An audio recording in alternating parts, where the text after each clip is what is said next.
Hello, everyone. This is Greg, your host of Goddamn Gamecube, and you're listening to Season 6. If you enjoy our show, please consider following us on Spotify and subscribing on YouTube. Thank you, and enjoy today's episode.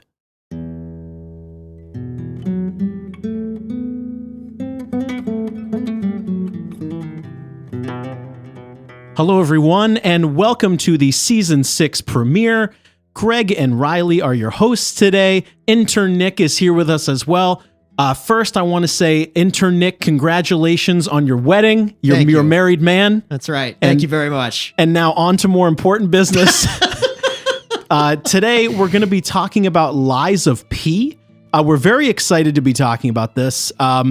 Before we get into the nitty-gritty here, Nick, I think you sent us the trailer for this years ago. Am I right about that? You are correct. I first heard about this game in their reveal trailer, and it's like 2021, maybe 20, something like that. I remember sending it to our little group chat. Nobody cared. No, I would say Riley and I did not give a shit when you sent that. No, I don't even remember it, to be honest with you. But I appreciate you. Thank you. You're trying. So let's get into the facts here. Lies of P is a Souls-like action RPG developed by NeoWiz Games and Round 8 Studio, published by NeoWiz, and it was released to critical and commercial success in September of 2023. Now, before I continue on, I want to say I was surprised at how well it was received when it came out. I think all of us, even leading up to release, we really weren't sure like what was going to happen. So I had played the demo, and I thought it was like solid. We should talk about that before I go through more facts. Yeah. When you and I played the demo, Riley, you didn't, right? When you and I played the demo, we like messaged each other after, and I said, dude, it was good. Yeah. Very surprising. It's pretty good, but I was surprised at how commercially successful it was, even though I thought the demo was pretty good. Was it just the first level or whatever? First 3 bosses. Yeah. Oh, okay. Yeah. So the game is heavily inspired by and dedicated to the adventures of Pinocchio by Carlo Collodi. So let's start off it's a very unique idea using Pinocchio as a universe. It has sort of the fantasy Victorian era with robots and puppets and machines. They even included Geppetto, and I very infamously put on my Instagram story, I'm going to stick my foot so far up Geppetto's ass. And then once we get to spoilers, I ended up being right, I think. So yeah. Go ahead, Riley. No, I was going to say there are a lot of cute little tie-ins because I feel like this game is such a hard sell, just on its face. There's a lot of cute little Pinocchio tie-ins, like the animal characters, and the gold coin fruit is also from the original. I actually didn't know the animals or the NPCs wearing animal masks is a reference to this. Yeah, because most of the characters in the stories are animals. Got it. So it's kind of an homage to that. I feel like the concept on its face just seems really stupid. Yeah, it's Dark Souls with Pinocchio. It's crazy. But it's kind of incredible that it worked. And I was reading an interview with the director. I believe his name is Choi Ji-won. It's a South Korean studio. Pinocchio was chosen to give the game a wider appeal. So it's interesting. We looked this up as a show. Pinocchio is in the public domain. Yeah. All of us were discussing how were they even able to do this. Yeah. It wasn't them using Lies of P or avoiding the naming rights. It has been in the public domain for quite some time. And that's how they were able to do this. So let's move on to the basic gameplay mechanics and systems. So now when we say Souls-like to our audience, what we mean is that the general feel of the gameplay is very similar to FromSoftware's games like Dark Souls, Elden Ring, Bloodborne, and Sekiro mashed together, to some extent Nier Automata. Some similarities for the sake of the list. The control scheme is very similar. A finite number of times you can heal before you have to rest. Experience gained from souls when you defeat enemies, which can be used as experience or currency. Story and lore that is mostly communicated through items or through very vague dialogue. You kind of have to piece it together on your own. So let me ask you guys, did you guys feel like Lies of P, the gameplay of Lies of P carved out enough of its own identity? The vibe feels right to me, but it does come across like a fan-made game because how many features are ripped right from Souls? Stats, weapon scaling, animations, bonfires, etc. And why don't we start with Nick? Oh, okay. Thank you. All right. So at first, the game kind of looks like it's going to be a copy and pasted Bloodborne. The atmosphere is very reminiscent of something you'd see in a game like Bloodborne. Even the stats are just kind of renamed. Yes. Strength is motivity and, all that. It's exactly. kind of the same thing. But you soon quickly realize it doesn't really play exactly like Bloodborne, exactly like Dark Souls. It's kind of a mix of a bunch of different games. It kind of is like Dark Souls stats with Sekiro timing. Yeah, there's also the Bloodborne rally system in there too. Sure. So it's kind of a mishmash of different FromSoftware titles. As I got further into the game, it definitely carved out more of its own identity for me. Riley? Yeah, I was honestly surprised at because I didn't look at anything for this game before I played it. I just heard you guys said it was great, so I checked it out. I was honestly surprised at how similar it was at first. But after playing it for a while and getting a little bit more immersed in the world, I kind of stopped thinking about the comparisons. Yep, I me just too. kind of got into it. I appreciate how the developers seem to have paid attention to the strengths of multiple titles and kind of intertwined them. So let's go down the list of major mechanics and systems and how each of us may be engaged with them. So I guess a general character build, like what did you put points into? Did you respec? Riley, why don't you start?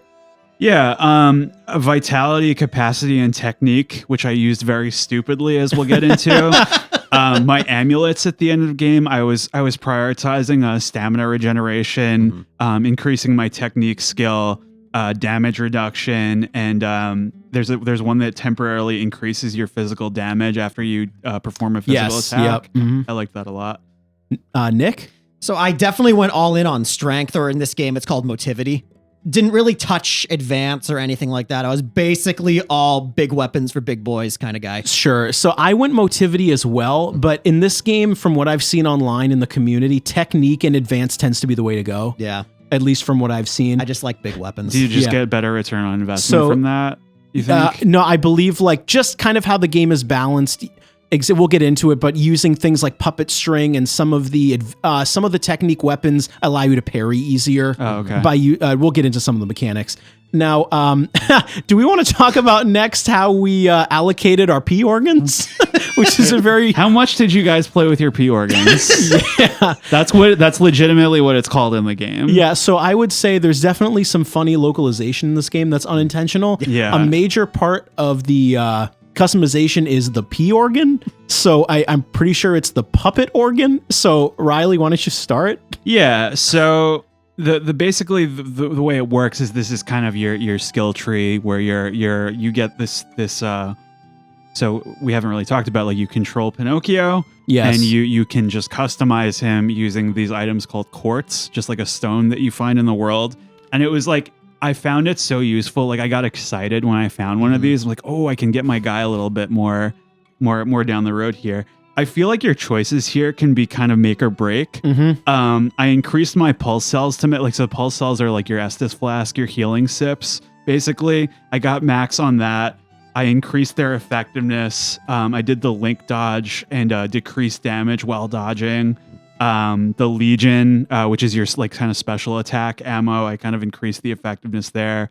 Lowered my stamina consumption from heavy attacks. Increased the staggerable window. Increased fatal attack damage. I added some amulet slots and increased ergo from fallen enemies. Maybe a couple other ones. I don't know. Nick? Whatever you. Yeah, I kind of followed in Riley's footsteps here with how I utilized my P organ in this game. I prioritizing the sippies, of course, is huge. I think that's probably a priority for most people. Yeah. But I agree that, like, I think your choices here can really hurt you if you don't do the right thing based on your play style. And you can respec it later, but you it's not for a while. Yeah. And I feel like this would be the thing you respec instead of your stats. Because Yeah. generally you can make the game work for whatever your stats are. Yeah. These little bonuses really make a difference. You may not think so. And I want to say one thing too. This was actually the one system I was least looking forward to because I was not a fan of its introduction in the demo. Yeah. You get it like at the very end of the demo. You don't really get to play around with it at all. And I'm like, oh, I don't like that you can level up your dodge. Yeah, sure. I don't like to level up. It's like the whole Dark Souls 2 adaptability thing. Like leveling up the math. Yeah, it's like, I don't like that. But it ended up working out, and I thought there was a lot of pretty cool things you could do. I think increasing staggerable windows is incredibly important for this game because we'll get into it, but parrying, staggering are a huge portion of how you can beat enemies. Well, there's something I want to bring up with this court system that I think is important if the audience hasn't played it. What I found fascinating about this is for you to get a quote unquote major upgrade, you have to pick minor ones to actually get it. Let's take an example. Like if you want to have an extra sip, you have to actually invest 2 quarts in the sip because you need to pick 2 minor upgrades before it will give you the one you want. So there actually are a bunch of upgrades within upgrades that you have to choose. And that kind of like played into my decision making too, which is like, do I want a minor upgrade over here or do I want to work towards the bigger one? You know? Sure. No, and I think that's great. There's one I think fatal flaw with the P organ system. It's the localization of some of the upgrades. Yes. Some of them were very confusing the way they were written. I'm going to read one right now. It says automatically charge pulse cells when they are discharged. That's very misleading into what the skill actually does. Isn't it actually gradual? It's gradual, like over time. I interpreted it the exact same way you did. Like I was like, oh, that sounds great, but it's not really. It's not what it does. That would be too nice. When you think about it, it's like, of course they're not going to give you a free heal when you run out. Well, I believe there is a cool system inherently in the game, though, right? Where if you run out of Estus sips, you can get one back by hitting people. Yep. That is interesting. So I'm not saying that this skill is totally useless. I actually thought it was pretty good, but it's very misleading the way it was written. So maybe it's a localization error on a few of these. There's also something else I found interesting about this game in general was how, depending on what weapon you have to resharpen it in combat, and you have to do it in real time. I like the grinder. That. Me too. It reminds me of Monster Hunter, actually. Yes. It's pretty cool. I didn't think about that until just now. It's like pretty cool because like you're in the heat of battle, like, oh, gotta. Yep. And I kind of like how you sharpen it on your arm. It's pretty cool. It's kind of interesting. And it's pretty quick too. It's not annoying. It's pretty quick. Back to the P organ for a second. Something else I liked about it was I didn't realize where it was going at first, but the skill tree is actually in the shape of a letter P. Oh, I didn't know that. Is it? I didn't notice that either. It looks awkward, but that's what it looks like. Really cool. I didn't know that. All right, so let's go on to weapon customization. So what I want to say first is this weapon customization system is essentially trick weapons from Bloodborne, but you make them, you customize them yourself. You take a blade and a handle or a weapon top and a weapon bottom. So why don't we talk about, Riley, do you want to start first with kind of what you used? Yeah, and I think, number one, I think that's cool because so much of it is about, like puppets and like assembly and kind of mixing and matching stuff. That's a great point. I didn't even think about that. And I thought that worked really well in its handle. So my dumb weapon was the wrench with the glaive handle. Yeah. So the giant wrench, it carried me through most of the game. I also later on got the trident weapon, the trident of the Covenant. It's a pretty strong backup weapon. It does good critical damage. Sure. And you just kind of like hide behind the shield and poke. Yep. It was great. And I also used the default puppet saber with the thrust handle, which was kind of useful for like pokey situations. I also tried out the katana and it was a cool moveset, but I didn't really like the way it scaled. Yeah. I total agreement with Riley, a big wrench guy here. Big wrench guy. Although I used a different handle. I was a fire axe handle kind of guy. Nice.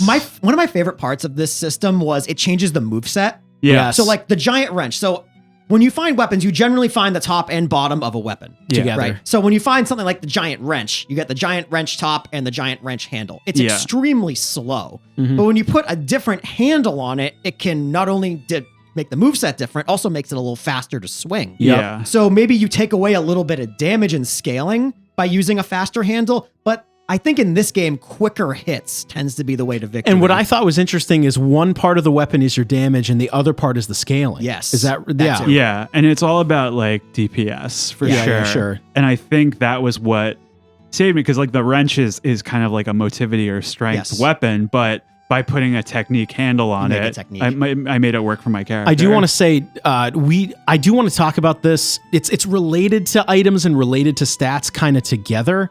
What I thought was interesting was depending on what kind of weapon you use. So if you've played Bloodborne, there's a rally system in the game where if you get hit, you can get your health back by hitting the enemy back. And depending on what weapon you use in this game, the rally is more effective. And rally is also affected by your HP stat.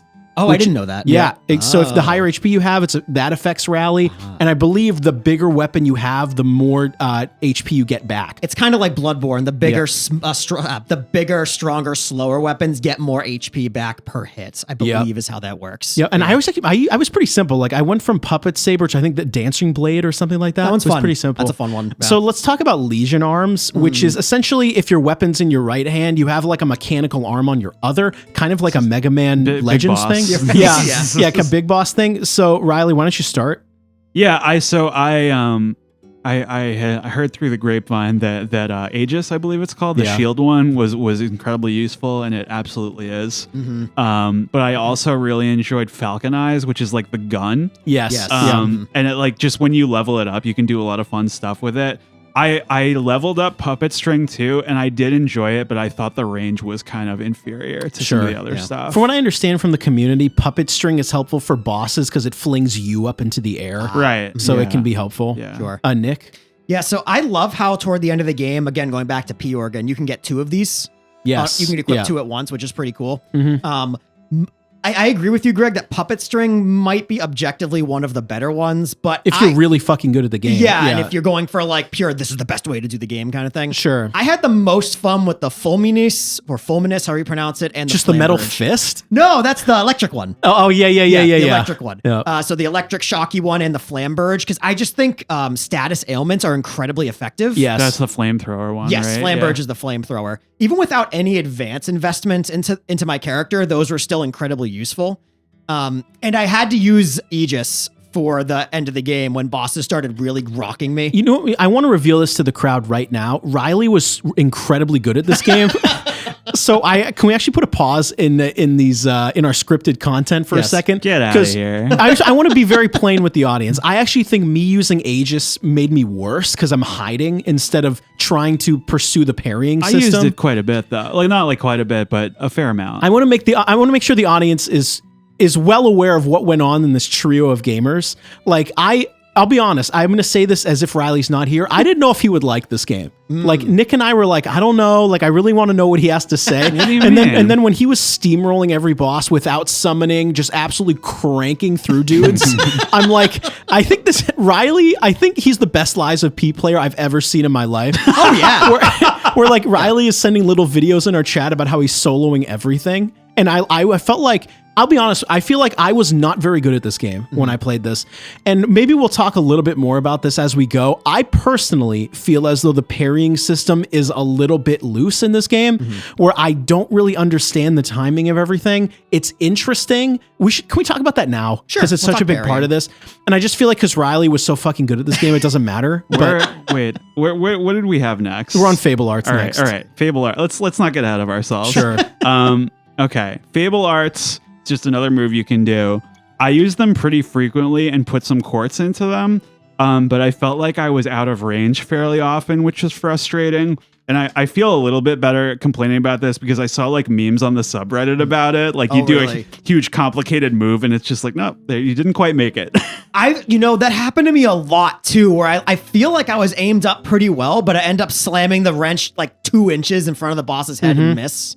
Yeah. But I did like the Fable art system though. I enjoyed having another trick up my sleeve for sure. And like you charge it by attacking people, so you get another. Right. It's a little bit of a fighting game kind of thing. And I thought what was great too is they made Fable Arts recovery really easy. Yeah. So you didn't feel like you were wasting it on random enemies. Like I believe the item that recovers it is infinitely buyable. Yes. And you can there's also a trick. I don't know if it's intentional. If you go to the little training ground, you automatically recover all of your Fable Arts. In the hotel backyard. Yeah, I'm not sure if that's a oversight or not, but it seems like a little hand me out. Yeah. So I like how they didn't make it annoying to use. No, I think the Fable catalysts were very like bountiful in the world too. Yeah, I like them a lot. Okay, let's talk about consumables next. Like what was on your belts, throwing items, buffs, etc. So my primary belt was the pulse cells, of course, the healing items, the grindstone and the lantern. My upper belt was typically Legion magazines. They refill your Legion arms and like need-based buffs based on the most prevalent like stage hazards at the time. I didn't use like throwing items very much outside of wanting to get rid of a few like long-range enemies, like the pests kind of, I loved throwing weapons in this game, or throwing items. I think maybe because I did use a lot of motivity, I think the strongest one is the shot put. Oh yeah. Wait, what was that? You sent me a little video of you throwing a little spinning gear and killing a boss. Do you That remember was amazing. Yeah, because it was the one, again, we'll talk about it at the end. It was one boss toward the end of the game that's just very annoying to take down, but I ended up throwing a spinny thing and it took it out, which was really funny. I can't be bothered with this guy. Yeah, right. Just throw the spinny things. They did have a very satisfying like weight and animation to them. They did. Yeah. And I thought they were like, you could easily buy them. It didn't feel like you were wasting your 3 uses of explosion. Yeah, I ran into them pretty often. Yeah, Did you use them that much? You know what's funny? I in these Dark Souls games, I need to use them more. But do you know what's funny? There was one mini boss. Do you remember there's like a boss in a theater? I think it's a bunny or something. Yeah. And so what happened was I was in a situation where I broke her weapons and she was just like nubbing me for 1 damage at a time, but I could not get the last hit in. And I had 1 HP and so did she. And so I threw like 1 fire thing and happened to hit her and I won. That's great. And I had the Dark Souls 1 HP remaining. I love that. Amazing. That's a classic Souls moment if there ever was one. And there is some P organ upgrades to throwing items too, if you think about it. We're going to laugh at it every time we say it. I think there's one that like doubles the amount you can have on your belt, something like that, increase the damage. Yeah, there were some cool belt upgrades for sure. Can I say one thing that I didn't love about the items? I had this complaint from the demo. I wish they had fixed it, but they didn't. They don't say what the item is. Oh, yeah. It's like when you only have the picture, right? Yeah, and a lot of the items are blue. So for me, it was difficult to tell which was which. Yeah, like where Souls says Estus Flask or whatever. I mean, some of them are obviously pretty easy. You can tell what the pulse cell is, but a lot of the consumable drinky drinks are blue. Right. So it's like I accidentally drank a lot of ones I didn't have to drink during the beginning of the game. I was also I accidentally was on the upper belt and not the lower belt a couple times. Yep. Yeah. It's like, why am I not healing? Right. But yeah, I would have liked to see the text. I could get it. Maybe there wasn't enough space, but that was just tough for me to get through. What about the gold coin fruit or the wishbone or the wishstone summon system, Riley? I didn't use it at all. I feel like the golden coin fruit, aside if you're going to respec your stats, was really only useful for summons. There were a couple of wish stones that were. What was one of them? Like you can recover some HP or something like that, but it's mostly for your summon specter. I felt like I had a very loose grasp on how the wish stones worked. Yeah. And it was the idea of having to go and harvest them from the tree was cool, but it was kind of a pain in the ass sometimes. Because you can only hold one at a time or something. So whenever you used it, you had to go back and buy another one. It's very annoying.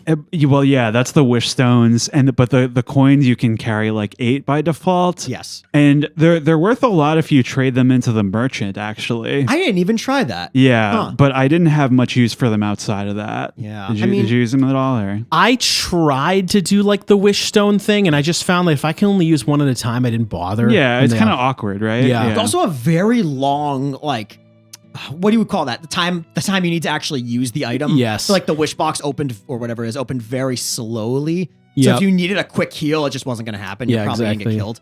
Yeah. I mean, are we also going to talk about summoning here too? Sure. Yeah, we can. I mean, go ahead. I mean, I think I summoned, like, how often did we summon in this game? Can I go back to, I just think Riley is the best Lies of P player I've ever seen in my life. No summons, no specters or anything for Riley. No, but you know what I did like about it? How they made it pretty much easier than ever. Like they have the little fountain or whatever that you can check in. So I'm thinking back to like trying to find a summon sign for like Dark Eater Madir in Dark Souls 3. You can't it's just find like it. impossible. Yeah, right. Yeah. Sorry, go ahead, Riley. No, I was just gonna say I like that, and something that I thought was very generous is that they put your souls or your ergo outside the boss room. You know what? That's right. Yep. That's very generous. Good for them. I didn't hate it. No, I didn't hate that. That was very nice. It was very nice of them. But so yeah, I summoned a lot. I was not good at this game. Are they pretty useful though? Yes. I would say I wouldn't say they're game breaking, but they're useful. They're useful. How would you compare them to the ones in like Elden Ring? Before you were so good at this game, I was convinced that this game was balanced for you to summon every time. Like I could not do it. There were a few bosses that I didn't summon for. Now the summon isn't available for every boss, but I thought for the last few bosses in the game, without the summon at least in the first portion of the fight, I would have never beaten it. Yeah, it's very, very tricky. We're gonna get into big difficulty discussion later. Yeah. But so you guys want to talk about the lying and humanity system? Sure. Riley? Yeah, I would say that I lied because this is something that happens over the course of the, it's Pinocchio. You lie. I lied as much as possible. There's these like forks in dialogue where a character will ask you, like when you're trying to get in the hotel at the beginning, are you human? Yes or no? Like you have to lie to get in, right? And I thought it was interesting that most of the lies you tell are often out of like compassion, like not like malicious or anything. Like often telling the truth is like, remember when it's pretty early on, you have to go get this woman's baby, but it's a puppet. And she says, isn't he beautiful? And one of your options just said, that's a puppet. So I thought it was interesting that that's the way they approached it. And I also thought it was interesting, like that's how it like defines his humanity is by lying. Like, and that's kind of what people say about machines too, is why they're machines is like they're not capable of deceit or like an ulterior motive.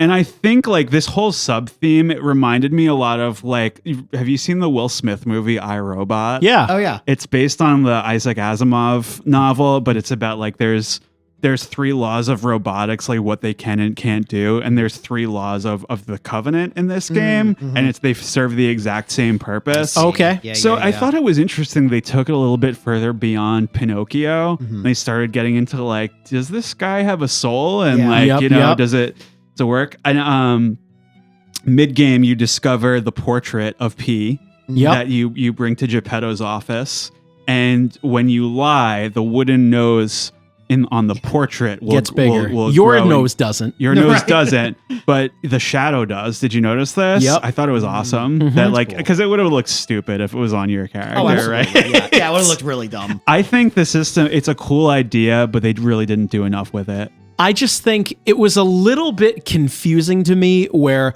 I was like, am I picking the right thing to do? You're told explicitly at the beginning you should lie. Yeah. But I'm like, do I pick the right thing to do? Is it moral? Is it lying? There are also other things that spur your humanity. It's not just lying. Remember you can listen to music? Yes. You can like spin records. So like I wasn't quite sure like what to do at some points.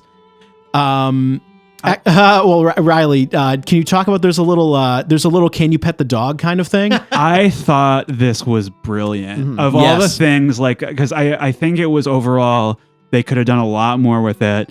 But as soon as you meet a cat in the hotel that hangs out around Geppetto pretty often, and when you first meet it, it hates you. It hisses at you because you're a puppet, fake human, right? Like an android, basically. Yeah. But as you grow your humanity, it becomes more comfortable with you. Yep. I knew exactly that's how it was going to play out, and I think it's incredible. I think that's great. And I think the last thing is you pick up the cat and pet it, I think, right? You Yeah. actually pick it Lets up in you your do it. arms, I think. Yeah. Yep. All right, Nick, your take on this? Yeah, I thought it was cool in theory, the whole lying versus, telling the truth thing, having your humanity really based on it. The execution was all right. I don't know. I just feel like it penalized you a lot for not going all in on lying. Yeah, it seemed a little weird to me that you kind of had to go all or none. Yeah, because like if you play this game as if you are P and you make these decisions yourself, you're probably going to get a More mixed response. or a nothing ending. Yeah. Like if you don't go all in on lying, there's really not much. There's no else. incentive to play the middleman. What I thought was Right. cool, though, is how the game described how human you were becoming. Yes. Right? When it said, I think the first one is your ergo is whispering or something No, like that. I think Your the first springs one or is something? your springs are reacting. Your springs are and reacting. then the ergo, and then it's like your heart is pounding. Your heart is Yes. pounding. Yes. It was interesting.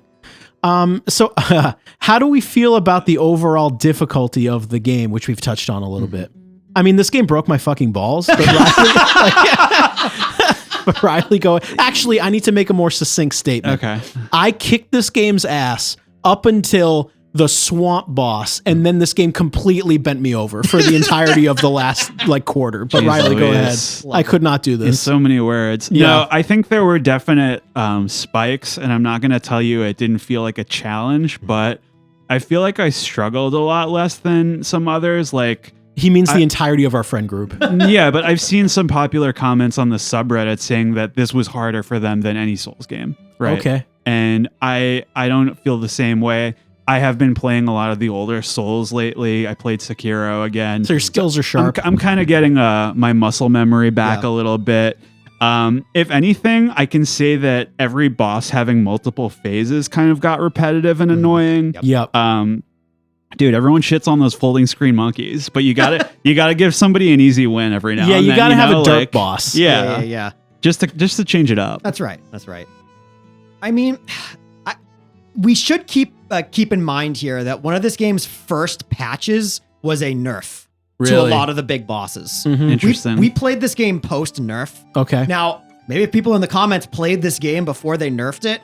And now, from what I know, it wasn't that big of a nerf, but they did decrease HP and some damage from some of the later bosses. Okay. So they were even more difficult when the game launched. To what degree, I'm not exactly sure. That happens in a lot of nerf. like the Souls games too, though. Yeah, like they're that's always true. tweaking it. That's true. I mean, I agree with Riley's sentiments here. Too many hidden health bars. It got predictable at a certain point. I'm like, okay, I'm going to get rid of this guy's health bar. He's going to have another one, blah, blah, blah. Is it weird, though, that if I say I kind of gave them a little bit of a pass for that because FromSoft is doing the same thing? Like, I don't Dark Souls 3 is a huge... like Sister Fried and stuff. Yeah, like, they did a lot in Dark Souls 3. I don't really like it when either company does it, so that's my take on it. Any other like miscellaneous comments on the gameplay, Riley? Yeah. So you had a funny comment about that leveling up at Sophia is annoying. And so this is another one of those things where some things they do better than Souls, some things they do worse, and some things they do the same. Yeah. And I hated how it begins and ends with letting you level up at the Stargazers like Dark Souls 1. But for the majority of the game, you have to fast travel back to the hotel and look at 2 loading screens to do it. That made me so mad. So I think, Riley, what you're saying is the game starts off as being more like as being less annoying. Yeah, where you can level up at the bonfire. Yeah, but then at some point in the beginning, they make you warp back to the central hub to do it, and it's actually more annoying. It's disruptive. I mean, and so like I said, I've been revisiting Dark Souls 1. We're not being boomers here. Yeah, it's a much more like a less disrupted experience if you can just rest at a bonfire, you level your stats, and then you keep going. Yes. You know, you don't have to look at the loading screen. The game feels like a less truncated like moment to it feels like you're consistently being interrupted if you have to keep going back to Hotel Krat to do anything. And it's very frequent in the beginning of the game. Like you have enough to level up like pretty often. Yeah, I remember I played the demo and I initially thought when I got to the first Stargazer, I said, yes, you can level up at the checkpoints. That's awesome. And then I had to go back and I think I booed the screen. Me too. Dude, it feels like fucking Lucy with the football. Like I was just like,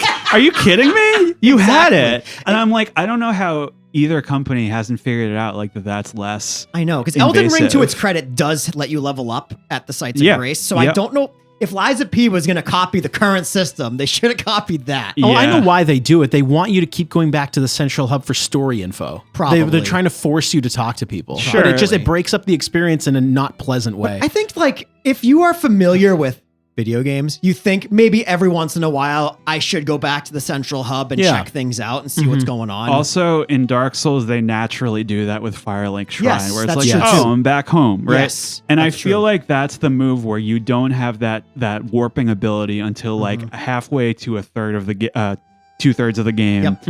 And it's what the comment I wanted to make about it is that I like that the majority of this game's world, like just walking wise, is interconnected. Yeah. Like you can walk the recursive all world around design. the city. Yep. And but it just doesn't mean as much when you're fast traveling all the time. Yes. Yep. I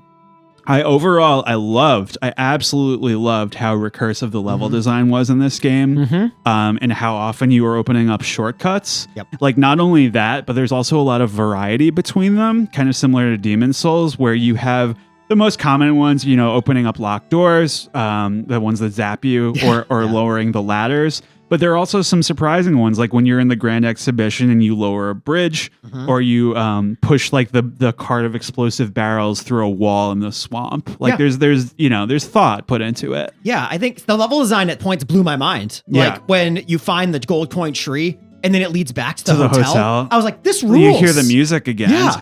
And that's when I said, this game might rock. Yeah. That's I when think said I put that in a group chat. I said, I think the world design is better than we've given it credit for, at least in Absolutely it previews is. or giving this game a hard time. Yeah. It's better than you would think. I feel like, I'm not sure, I haven't been on too many fan forums or anything about this game, but if it's not talked about more, it should be. The Yeah. level design, how recursive it is, I how think much for it makes all of our sense. like fans out there, it is more thoughtful than you'd expect. Yeah, it's great.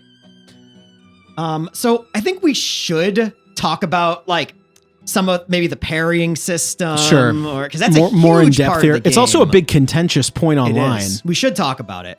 I mean, my thing with the parrying system, if you go into this game thinking it's Sekiro, you're going to get rocked. Yeah. This game is not as precise parrying as Sekiro. No. Like, if you play it like that, you will die 100 times. Mm-hmm. It's more like you have to pick and choose your battles when you're going to try the perfect parry or when you're just going to block the attack. I That's how think feel. like what became frustrating, I was also, I'll keep saying it, I just don't think I was very good. But Sure. what was bothering me was I didn't quite understand what the window was for perfect parrying, Yeah. even though they, in theory, they actually patched this multiple times to make it easier. I still did not understand this. Like, I like how when you parry someone, their weapons break. That is really interesting. Very cool. I don't know. I could not time this up properly, like throughout the game. That's why I think if you try and perfect parry every single boss attack, you're just going to get flat. Sometimes you have to soak the damage and then try to get it back. Which is because that's why the rally system is there, right? Yeah. So I think it makes sense. Riley, what do you think? No, so King Riley, King Riley? Puppet King Riley. Riley, King of Puppets. yeah, I see. Your note was that the parrying was a little loose. I actually felt it was like a little too tight. Oh, like it's not forgiving enough. Yeah, like you couldn't give me another inch, as you say. yeah. I think by loose I meant it. To me, it's not precise enough. Like I don't understand. it didn't make it clear enough. And Yep. I think what the hang up at first for me was that when you do it in a Souls game, it's as soon as they start swinging, but in this, it's as soon as they hit you, or Something almost like when that. they hit Yeah. you. Yeah. I figured it out eventually because I was just really dialed in. I feel like I've kind of cracked the code on, like, when I get hit in these games, I'm like, okay, so was I too early, or was it? It's like Whiplash. Were you rushing or were you dragging? You know, Yeah, exactly. and it was really just a matter of like Liza P. No metronome mode. Exactly. It does have that kind of musical quality to it where it's like the swamp monster's attack is like short, long, short, or something like Sure. that, you know? And that's kind of how I looked at it. I think that it is definitely like, no matter who I talk to, everybody feels the same. That it just doesn't feel quite right. Yeah, it doesn't feel right. I think people may be placing too much emphasis on it, as you say. Like, there are situations where that's definitely what you can do. Where there's like a lot of rapid attacks in succession or whatever. But I felt like I spent an equal amount of time blocking and then getting my health back or dodging. Yeah. Not a lot of people talking about dodging in this game. And I think if you're struggling with it, I would not neglect those strategies. Like, Yeah. I think it's equally important. I agree. I think for the most part on bosses where I didn't want to risk the perfect parry, Yeah. I just went for the block just to make sure I soaked up most of the damage, especially with using a big weapon like the wrench. Yeah. It soaks up a lot of damage anyway Yeah. with blocking, so it kind of works out. And later on, you also get a special grinder that turns your normal blocks into perfect parries, Yeah, which is and it- cool. It's great. It's great. Very useful on some endgame bosses, which we'll get to. And you had a last great point, Nick, that I completely agreed with. Yeah. I was really confused by this. Yeah, so I did mention before, I love the status effects in this game. I love how useful they are, especially in the player's hands. But two that, maybe it's, again, a localization error, there are shock and electric shock, and they both do different things. Yeah. And I thought that was really confusing. Because shock is like what? How would you describe it? Like he's like rattled or yeah, something? yeah, Like, that's how I took it. like I think fear, maybe? I don't know. think the icon for it is like a, whoa, I'm scared kind of thing. yeah, And and electric electric shock, you get zapped. Zappy. And they both it takes two different healing items. Like shock takes one different healing item, and electric shock is a different one. That if was- they were the same healing item, then I would have less problems with it. But Yeah, that was a little because I used the wrong one. Yeah. And it's like, why don't they just all have their own, like Right. Dark Souls? yeah, like, why wasn't it healing called, like you said, right, maybe fear? consumable? Oh, Yeah. I think that would have made it better. But I don't know. I was confused. It's got to be a by that. localization problem. I think it's localization. It's think a so. very minor gripe, Yeah. but that's just something I wanted to point out. You guys want to move on to visual fidelity and Yeah. art direction. Yes. Let's do it. All right, so let's run down some of the main aesthetic aspects of the game, like effects, bugs, for better or worse, that kind of stuff. Riley. Yes. So I believe this is their first game, right? Yeah. Which is Yes. fucking crazy. Mm-hmm. I thought the game looked really polished and all the particle effects looked great. There were a couple weird like animation moments where I just felt like it just didn't have the correct weight when you're fighting. You know, did you guys experience like it was like a little too fast? Sure, yeah, I get it. I thought know. that because sometimes you have these absolutely gigantic weapons and he's swinging them like they're nothing. Yeah. I totally get that. And I did run into a couple camera issues in close quarters and during boss encounters where I felt like I couldn't really orient myself or get a clear view of what was going on. That's how you know it's a Souls-like. Right. You gotta fight the Of camera course. too. Yeah, you fight the camera We as haven't well. cracked that one yet. No, I haven't cracked that yet. For me, I totally agree. I thought the game looked very polished.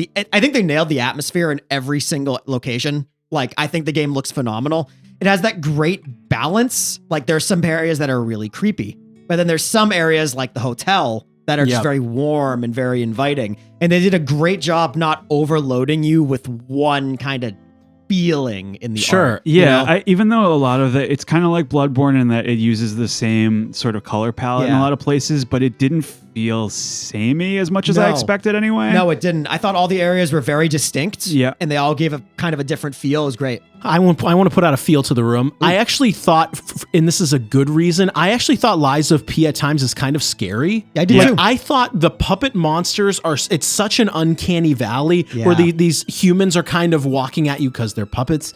And it has this weird, like, kind of human, kind of robot. And I thought the enemies were scary. Me too. Me too. It Yeah, was they're very making creepy. a lot of weird noise. Like, yeah, they're really different from what we've seen in like the Dark Souls stuff. You know, like robots essentially. They're like some of them. They look like the Nutcracker. Yes, kind there's a lot of like character. Nutcracker guys. But no, yeah, they're very creepy. You had a comment about the bosses, I believe. Yeah, I thought some of the bosses felt a little bit out of place, where I felt like some of the stronger ones are at the beginning, like, you know, the Parade Master, Puppet Master, Parade Master, whatever Sure. it Yeah. was. Yeah. And I think there's a clown one in like the theater district that's dancing That around. guy was that's cool. yeah. But there's some stuff like, why is there a swamp monster? Like, this is kind of, they're doing the Souls thing. I didn't really love all of them. Sure. There are monsters in the game. And I Yeah. think there are the monsters. I agree. I think Riley, you may have mentioned this first, like in our little group chat, that the monsters are just less interesting. We'll Yeah. probably get Puppets. to it during the story section, but I Yeah. think the puppets are more interesting than like the creatures. Yeah, and you know, I have a big compliment to make too toward their character / monster design. I thought after the first area, I was like, okay, it's cool, but we're kind of seeing a lot of the same kind of puppet here. But the enemy variety is better than you would think. Yeah. There's a lot of different kinds of puppets, and they do surprise you. Yep. Even toward the middle and end of the game. It's kind of, it's pretty nice. Now, Yeah. Riley, what did you think of what P looked like?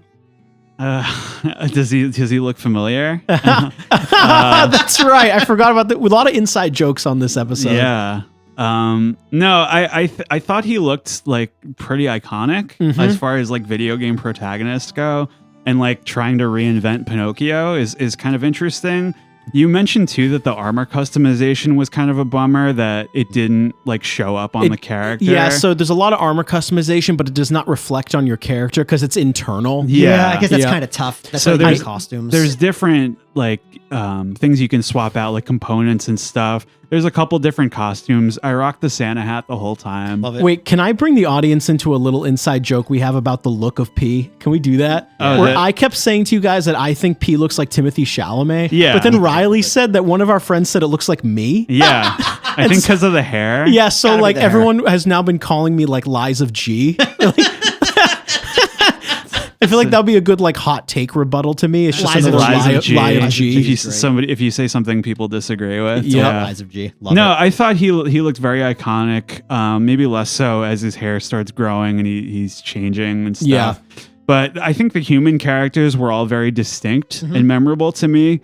You know, the animal mask, the stalkers, where it's a little Hotline Miami, and Bloodborne with the hunters, but it's a cute callback to the book, and it helps ingrain the characters in your mind a little bit. Like, oh, there's the fox, or there's the cat, or whatever. It also helps because in FromSoft games, I have a difficult time memorizing every NPC's name. It's like, oh, that's Bob over there. I don't really know who he Yeah. is. But if you give him a mask like that, it's like, okay, there's the fox guy. Yeah, the fox and the cat and all that stuff. Well, Makes sense. even going back to like Solaire. Oh, it's the sun guy. Yeah, you know, exactly. like it's if you Give them an iconic the costume. name doesn't really matter. Like, yeah. No, I think that was great, and I loved all the puppet shit. I was less into the Last of Us guys that show up later and the giant monsters. But like you said, it's nice to have some contrast in the visuals and the play style. There was also a really cool effect on some of the enemies and bosses that made it look like they had like puppet strings made of lasers. Yes. I thought that looked sick. Super cool. Yep, love that. Very pretty. Nick, any takes on puppet design? I mean, Besides that, they're awesome. I think my favorite puppet design was in the Opera House, like the spider-looking ladies. Oh yeah, what the fuck was that? That was brilliant. That was really I odd. thought they were monsters at first, but I guess they're puppets. Yeah, well, they're constructed out of like limbs. Yeah. Like spiders. Those constructed freaked me limbs. out. I was like, just when I thought, okay, I'm seeing a lot of the same puppets, they throw those guys at me, and I'm like, whoa, okay. It's eerie. It's eerie stuff. Great stuff. Very eerie, but very cool. Now, we've talked about the world design a little bit already, like the recursive nature. Do you want to maybe, Riley, talk about like other stuff or like other locations, other notes before we move on to sound design? Yeah, I had a couple thoughts. The city itself is kind of drawing from the same well as Bloodborne, that Victorian aesthetic a little bit, but it's kind of more like Italy or Eastern Europe or something. I mean, it even uses the same like Krat is a very Eastern European sounding name. Yeah, I was gonna say, like, where does this take place in theory? I guess Eastern Europe would make the most sense. It's kind of just like that Industrial Revolution kind of, because that's when Pinocchio came out. True. I think the hotel looks amazing, both inside and outside. I thought there was a good amount of visual diversity between like Vanini's factory, the cathedral, the junkyard. They all feel pretty distinct from one another. I think it's always interesting revisiting old areas in a different context. I think that like the low point of the game for me was maybe when you go back to the city later and it's like the Halo flood situation, like that it's all like infected and stuff. Like get back to like Krat Central Station and whatnot. Yeah. But overall, I think like what made it click together for me is like the visual influences. Like it's not just it's not just cribbing from Souls. Like there is some Resident Evil, there's some Halo, there's some Last of Us. Like it feels more like an homage. Like they did literally at one point they do the Resident Evil dogs jumping through the window. Yes, that's right. That was great. That was great stuff. Do you guys want to talk about maybe a little bit about sound design? Yeah. And we'll get into that kind of stuff. Yeah. Sure. I guess we'll start with there is a lot of voice acting in this game, and what did we think? Yeah. Riley, do you want to start? Yes. So I will say I'll start with the positives. I think Geppetto was great. He reminded me of David Carradine. Vanini was great. The puppets at the hotel I thought were great. Antonia, Adelina, the broken puppet, like hello friend. Yes. Guy. Oh, yeah, little butler guy. Yeah. And the test subject, I thought he was a really good performance. The rest, I would say that I am mixed to negative on. I remember I told you in the group chat, I was like, there is one Achilles heel in this game. And I think I have reason to believe that this was more down to direction than performance. And I'll tell you why. One of the actors, who shall remain nameless, I thought the performance was so bad. I thought it literally sounded like a child. Was it Gemini? No. Oh, I hated that one too. Well, but okay. that was bad. But that was more of like a kind of like, it sounds like it's a kid's game or something. Yes, sounds like a weird tutorial. And I think the serial killer sounded kind of like that too. Yep. Which was weird. But there was one specific voice where I was like, what happened here? Like this sounds like a kid mumbling into a microphone. And I looked up their credits. And they voiced some characters in Dark Souls 1, and they all sound fine. Oh. So I'm like, okay, so this was a directional issue. It was a very mixed bag, I'll say, for me. I also felt like there was way too much dialogue relative to the information that like kind of like, can we cut to the chase a little bit? Sure. Characters talked a lot but said very little, kind of thing. Yeah, well, what I've been admiring about Souls is how it kind of like they brevity is the soul of wit kind of thing, where they don't say a lot, which makes you more interested in talking to them and learning more about them. I thought they just said a little too much in this game. It might be a localization thing too. They didn't have a great way of conveying it in English or other languages. Can I admit something else on mic right now? It took me till the end of the game to realize Jiminy is Jiminy Cricket, because like there's a cricket sound that comes out of your belt. Yeah. Did that take anyone else the whole game? No, I got it pretty quick. I'm sorry to say. But It's like the Peter Parker thing. All over holy again. fuck. only because I was looking for the Pinocchio parallel. You were looking for it. And I honestly forgot like what Jiminy Cricket was from. I was like, oh, because he makes little cricket sounds, Yeah. right? I thought that was cute though. Nick, any other impressions on voice acting? Honestly, but the voice work doesn't really bother me. It's not really something I notice in games. It might be because I have a history of playing really good games that have terrible voice acting. Sure. So I tend to not notice it, but Sure. it didn't really bother me. It was actually better than I thought, except for Jiminy Cricket. Okay, yeah, fair. Let's talk about the music. Riley? Yeah, I thought so. The majority of it, I thought was just fine. It was fine. It was a lot of the, Yeah. like Dark Souls 3, and just very choir of voices, discordant choir of voices and thing. not really in like a hummable way. Sure. But the music that plays at the hotel is so fucking catchy and memorable. Like I was listening to it at work. I was like, dude, it's stuck in my head. Love it. It's so easy on the ears, and it's very like you're in a safe place. What did you think of like spinning the records? Like, Okay, they weren't really to my taste. it was fine. Nick, you have any thoughts on music? I personally thought it was fine. I have the exact same thing written down. was It was fine. It was fine. I mean, I can't recall any songs like jumping out to me as being standouts, Nah, me but either. I didn't hate anything. I Not thought it was all fine. distractingly bad No. by any stretch. I thought it all fit the game. There was nothing out of place. I thought it was all totally fine. Yeah. Where do we want to go Sound to design? next? Yeah, sound design. I think that this game is sonically very consistent. I think Yeah. all the stuff you're hearing in the soundscape, like the grindstones Yeah. and the dying puppets, they sound awesome. All the ambient noises you hear in the world are kind of cool. Some of them are really scary.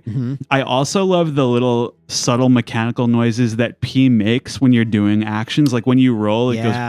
Yeah, there's a know? little mechanical crunch. And when you do a fatal attack, it's like terrifying. Yep. It's like the wheels are really spinning or something. I really like the grind sound when you're grinding a weapon on yourself. Yeah. Great stuff. Yeah, I thought the sound design with like atmospheric sounds, ambient noise, little grunts, little noise, I thought those were better than the actual like music tracks from the game. I thought they were very successful. And I liked when you defeat puppets, you just hear them mechanically breaking. Yeah, they like fizz out or something. And it also called to mind like older game, like a Rayman kind of thing, where they're just like, I thought it was great. Sound design in general, I thought was very good. very iconic. Yeah. All right, so I think the next major topic is something that mostly surprised me in a good way, which is the story and the narrative. I didn't know what the fuck we were going to get with this, honestly. Yeah. But like, I guess let's go chapter by chapter, some positive, negative feelings, struggle points, or any of that shit. So chapter 1 is Krot Central Station and the hotel. Okay. The parade master. Yeah. Nick. Yeah, so I think it's a great starting area. Yep. It's the enemies aren't super tough. It's a great way to learn the game. You know what just popped into my brain? Yeah. The enemies are hitting you with like traffic signs Yeah, because it's pretty they're funny. the crossing guards and shit. They're like Isn't that crossing funny? guards and Oh, train that's cool. guys. I just put that together right now. Maybe not something you want to say on mic. It's pretty That's obvious. funny. Whatever. But no, I thought the starting area was really good. It's creepy. It gives you the sense of atmosphere. You kind of get from the starting area what they're going for the rest of the game. It's not super hard. It's a good introduction to the game and its mechanics. I also thought it was very kind of a piece with, like being Pinocchio is woken up on the train by the blue fairy, which is also a character in the book. It was very like, beginning of Sekiro where you get the scroll or whatever, just like it's a call to action. Yeah. I thought it was a good start. Yep, I agree. Great start.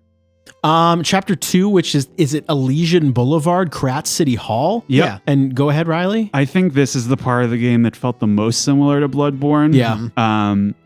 And I wanted to ask, like, while we're here, we won't get into each one, but what did you guys enjoy the handful of like 1-to-1 stalker fights? Most of them, like I liked. I think the first one is what is the donkey. The donkey Yes, is Mad interesting Donkey. because it's kind of unexpected. I think that's how you save Geppetto. Yes. And then I like the one later. You're in the theater district outside. That's the one I was thought going to that was mention. That one interesting. caught my surprise. The white lady. You know what I think is a cool little touch about the Mad Donkey one? After you defeat him, that's actually technically the first human Yes. that he kills. He kind of looks at his hands covered in blood. Yeah. Had never happened before for him. That was a nice little touch. Yeah, not covered in oil. No, which no. is He's like, interesting. "What's this?" There's a lot of those that start out with like the enemy character talking a bunch of shit, and then it's like, what did I do wrong? You're Like right. as soon as Yeah, you yeah, take yeah. him down. It's pretty funny. Yeah, agreed. Yeah, I like the second part, the second chapter. I think it's a great way to do a second level. It's a good upgrade in difficulty, but doesn't feel unbearable. Yeah, they're making it like a little bit more complex. Yeah.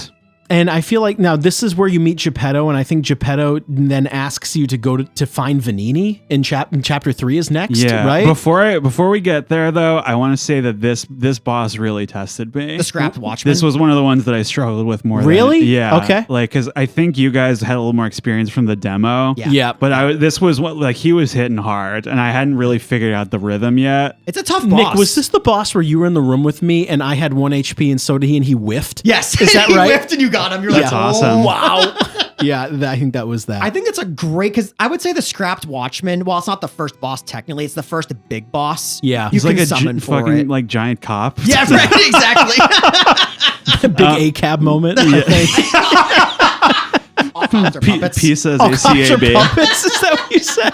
That's funny. That's really funny. Yeah. Wow. I did want to add too that like Geppetto goes back to the hotel here and he gives you the P organ Yes. accessibility.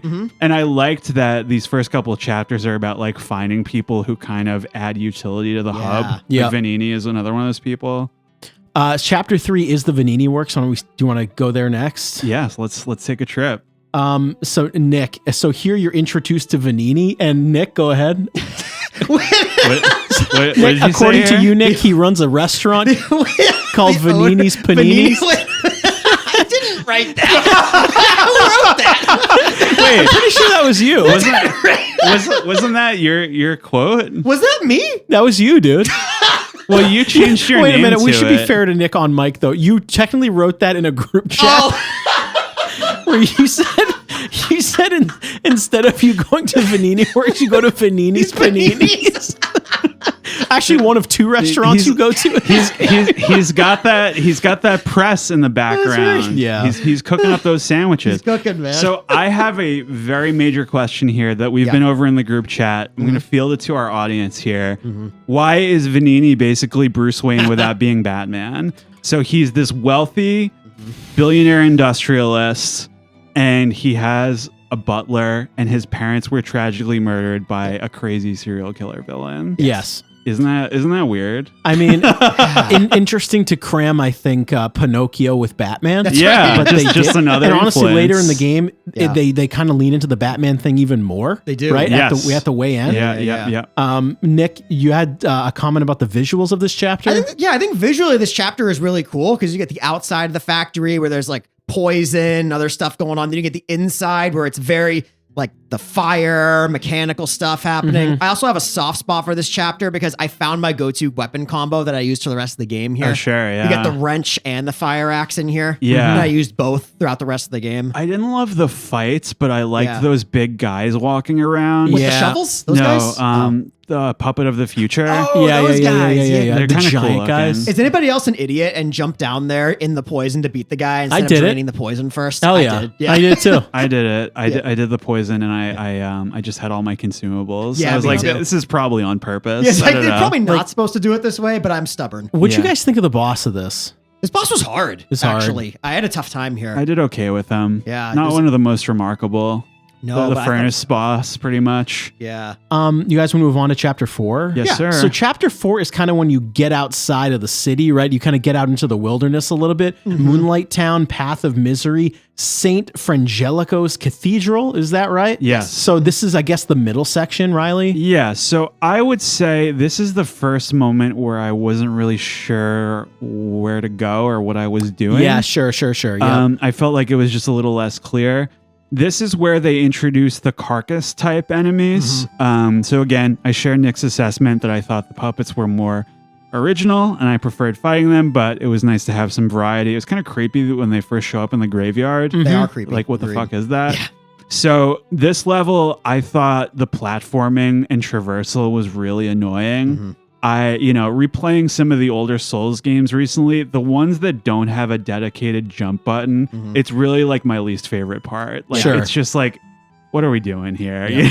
I totally agree with the platforming. This was actually my first rage moment of this entire really? game. This is when I messaged the chat. Where in the cathedral, you have to do a jumping puzzle. Oh, I remember this. This is when I messaged the chat. I think this game was made by idiots. It clearly wasn't.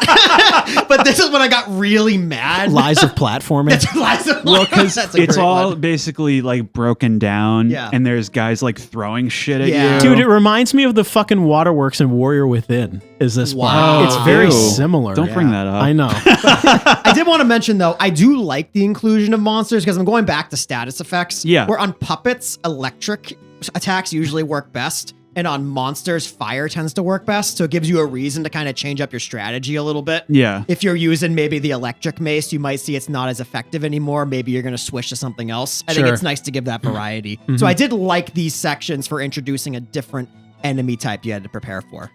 Thoughts on the boss? I fucking hated this thing. Okay. This might be my least, well, maybe not my least favorite, but I did not like this boss at all. I could barely get through the first phase. Really? So- reliably. Don't tell I me- needed a Spectre to beat this boss. Don't tell me, Riley. Hands behind your back, one try. No, this one I struggled a little bit Yeah. because I wasn't really sure where it was going in the second half. Yeah. This is the Archbishop, so he's basically just like a big monster. Yeah. This is the first 2 health bar fight, I think. I think so. Yeah. Yep. And it really felt like it jumped from like 1 to 11 with this guy. Yeah. And I mean, like, definitely not the biggest struggle point, but Yeah. definitely more than others for sure. Was not my my most shining moment in this game. Not on this boss. But go ahead, So Greg. the next chapter is the Path of the Pilgrim, the Malum district. I think this is almost like the poor section, Yeah. right? Kinda. It's awesome. I think the atmosphere is insane in this area when it starts raining. And this area is controlled by the Black Rabbits, Kind of the a Black gang. Rabbit Brotherhood. Yeah. Yep. And you see their banner. It's just like it reminded me of BioShock a little bit. Yep. Like, Yeah. see their banner in a spotlight with the rain, wind blowing and shit. I thought it looked awesome. Yeah, I think this is much better than the previous area because I love the boss too. I think the whole area just capped off by the fight against the Black Rabbits was just awesome. Yeah. I think so. This took me the most attempts out of anybody, but I was really. Is this the 4v1 moment? Yes. Yeah. Well, it's so basically there's the one big guy, and at a certain point, like they'll tag in like one of the other Yes. ones, right? Yeah. Do they ever fight? It's not all against you at once, right? They kind of tag in and It's, tag I think out. the most in this time is 2 at once. Yeah, I think you're right. And it took a while for me to figure. I think I died to this like 15 times. wow. I did think for a gank fight, it was pretty cool. But like, it's so cool that they like the way that they set this up is they all walk out in the rain and they do the SpongeBob coffin. But it like on the inside it says liar. Yes. And Yep. they gesture into it. I'm like that goes hard. It was pretty cool. I love Listen, that shit. before we Yeah. move on, is this the section with the restaurant in it? You guys know what I'm talking about? Is it? Is this the Red Lobster? It's a Oh yes, this is it. This is Red it, I Lobster, think. right? This is Yeah. the second restaurant. The other one being Vanini's Paninis. Vinny's Panini. No, I cannot believe Red you Lobster. get that. But that's like the name of it's Yes. like the The like an na- inn. The name of the inn is the Red Lobster. well, I guess they just declared bankruptcy, right? They had to go somewhere. Yeah. Oh really? Yeah, I think they just did. Yeah, so For all of our, I guess, American listeners, you would know That's what Red right. Lobster is. You know Red Lobster. If you're not from the United States, Red Lobster is a chain seafood restaurant, Yes. right, in the United That's States. right. Is it New England only? I don't think there's any in New England, are there? Not anymore. Yeah. No. Anyway. We got too much good lobster up But here. I really just lost because this is the kind of dumb shit that I want. Like, because obviously they have no, like, when they made this game, they have no idea what Red Lobster is. But my dumb brain is like, oh my God, Red Lobster. That's very funny. That's what I got to like. know if it was on purpose. Yeah. All right. Chapter 6 is Rosa Isabel Street, and the Opera House. Yeah. I thought this was very cool. I definitely engaged my Greg brain. I think this is when you fight the lady in the outdoor theater, and then there's a really crazy puppet almost essentially on Broadway or Boston equivalent is Tremont Street, right? It's that kind of shit, right? Yeah. What you guys think of the this? spiders come out, the spider puppets. Yeah. I think this area is really cool, but it's like I never figured out how to explore it fully. There are still items there that I just never figured out how to get. But I think that just kind of proves how good the level design is because there's so many little places to go. And I feel like the stakes really amped up going into Rosa Isabel Street. Don't they tell you that too? Yeah, they say, listen, we locked off Rosa Isabel Street. You need to go to Antonia and get the key or something. Yeah. Or somebody has to give you a key to give you permission to go there. But before I forget, her character, I thought it was great. Before they even address it, I thought it was brilliant that her character, she's the owner of the hotel, this older woman. And when you meet her, she's just sitting in front of a portrait of her younger self. Yeah, because she's got the petrification disease, right? So that's something they introduce around now is that humans are getting this disease. Yeah. And it's just such a great visual that they don't draw attention to at all. It's just awesome when you notice it. It's so cool. Actually, can we take a pause for a sec before we go after the next section or before we talk about the boss? Yeah. Can we kind of put a pause and like, what's the objective at this point and what's going on? Going after the king of puppets, so right? I guess what's going on is a couple of things. There's a petrification disease that's affecting humans and causing them to decay and die. Yeah. And there's also the puppet frenzy. Geppetto is asking you to solve the puppet frenzy. Why are all the puppets killing humans? They were not programmed to do that. Yeah. That's kind of where you're at. So he wants you to kill the king of puppets. You know what? I kind of draw a parallel here. Maybe it's not right, but it kind of feels like Vampire, the game we played. Yes. Where there is a disease going around, but there's also a vampire pandemic where they're killing people. Yes. Totally unrelated. Yeah, you're right. Yeah, right. Exactly. So hell of a thing. Yeah, right. So maybe there's a little vampire in here too, which I like that game. So I like that touch. Yeah. No, yeah, this is where you fight the clown guy, which is kind of weird. Clown was awesome. Like In it the freaked street? me out, but it was really cool. Yeah. It killed me a lot though. Yep. He's a tough customer. And the king of puppets that was an interesting boss. Yeah, can I say it was also kind of comical in the beginning because he holds his hand out to you and you just slap it away. Yeah. They reveal Fuck why outta later here. on, which we'll get to. Yeah. I think when we talk about more of the story conclusions later on, I'm not sure if they handled this boss as well as they could have. Yeah. Because a lot of stuff is revealed to you way later. Yeah. I'm also surprised that we fought him now. Yeah, me too. It I happens. felt like you would face someone called the King of Puppets like at the end of the game to solve the frenzy, but you beat him now, which I thought was surprising. I'm not saying it's bad, but I was surprised by that. Yeah, it's very subtle. I didn't like the boss very much though. I struggled very heavily with it. I actually crushed this one. Oh, you did? Yeah, I did. I Yeah, got wrecked by that second phase. This was a one-try guy for me. Are Wow. you serious? Um, I died probably 15 times. He one-tried all of them, dude. Don't even bother. No, this was I think I kind of like I really clicked around this because it was really like after beating the black rabbits, it was like running with weights off, like this is so you fight this giant like mech at first and then he turns into Raiden from Metal Gear Rising. Yes. Right? That was kind of interesting. Yeah. Yeah, I agree that I just feel like because I was so into the puppet stuff in this game to have this sort of resolved comparatively, this is sort of the halfway point. Yes. I'm Yeah. like, Yeah, I I'd say feel like so. you could have worked this in a little later. I don't know, maybe. Yeah, I mean, I want to appreciate Riley's gameplay. You sent a clip of you beating the second phase of this boss, and I was very impressed by it. Aw, Yeah. thank It was very you. impressive. I think the entirety of this video is going to be clips of Riley just dominating Liza P. So let's move on to Lorenzi Arcade. What is it? Lorenzini? Lorenzini. Yeah. So I actually thought this was the most Bioshocky part. Yeah. If you ask Yeah. me, where Yeah. like you're kind of in the shopping mall filled with like creatures and ghouls and shit. Yeah. Like Riley, how do you feel about You have this? a statement here I'm very curious about, Riley. So this area reminded me of a place very close to here that we've been in real life. Are you talking about mill number 5? Yep. wow. Wow. Because I was like, they finally put mill number 5 in a game. Yeah, holy crap. We got the Red Lobster. We got mill number 5. There's a lot of just like dumb Riley brain stuff happening in this game that just clicked. but I thought it looked great. This area is awesome, honestly. I also thought there was kind of like because I'm not saying the puppet thing is over, but with the King of Puppets dead, essentially, they say the puppet frenzy is quote unquote over. So by going here, you kind of get a glimpse of almost every puppet you've seen in the whole game. Yeah. And they throw them at you in different situations here. Yeah. I thought that was cool. Any thoughts on the boss? This was kind of meh for me. I actually didn't struggle at all. I didn't have to summon. I thought this boss was good. You have a really funny comment here that I didn't even think about. Oh, yeah, like they couldn't have been more creative with this guy. His name is Champion Victor, or two words that mean the same thing. Right. Exactly. That's very funny. Yeah, I didn't think about thought that. of something else for this guy. But. This guy reminded me a lot of the final boss of BioShock, the Frank Fontaine kind of thing. And he was a one-try guy for me. I think it was fine. Like I'm appreciative that it was not a 2 health bar boss. Yeah, thank God. I like that a lot. So I think Chapter 8 is something Riley should talk about. You're very passionate about this topic. Which is sewer swamp levels, poison levels. Barren swamp. Okay, Yeah. so I'm always concerned now because it's like I think we've seen it 7 times. This is the 8th time we're doing a poison swamp, and I think this is one of the better ones. Oddly enough, I like the way it looks. I think there's just like junk like everywhere. It's essentially a junkyard, like junk puppets and stuff. And I love the part where the cannons are shooting at you. Yes. That was a fun little part.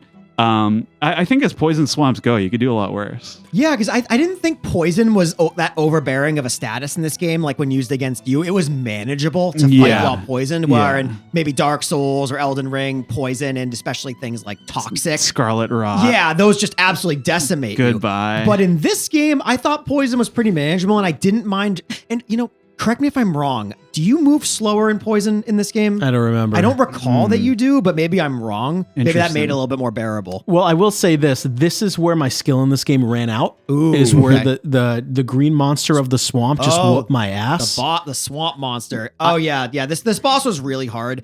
You mentioned this earlier. I'm not countering your point, Greg. I'm not. But I do almost like it that it's not a repeat boss, but they kind of reuse, was it the Scrapped Watchman? Yes. Because it's like you killed the Watchman, so they throw his body in the junkyard. It kind of I didn't think about that. That is cool. That it comes back. It takes over. Yeah. The deceased puppet. Yeah. I mean, that being said, though, this boss whooped my ass. Yeah. A lot of times. See, the thing about this boss is that it didn't take me as many tries as the Black Rabbits. Sure. But it's the most aggressive one that you've fought yet, and I think that's really intimidating. And but like, mark my words, because this is how I did it.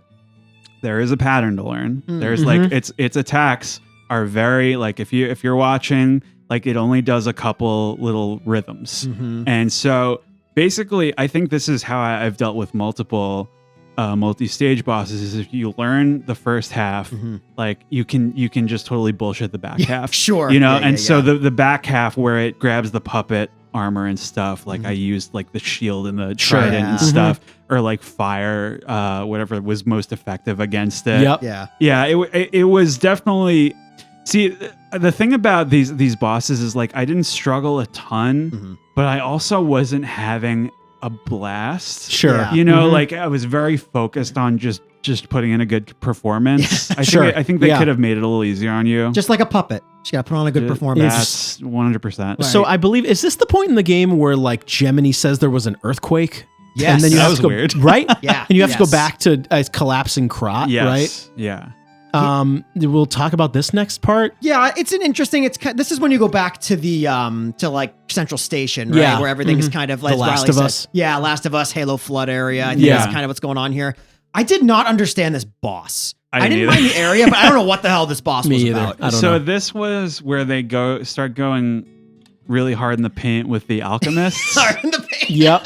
and it's they're not bad, but like they're just not.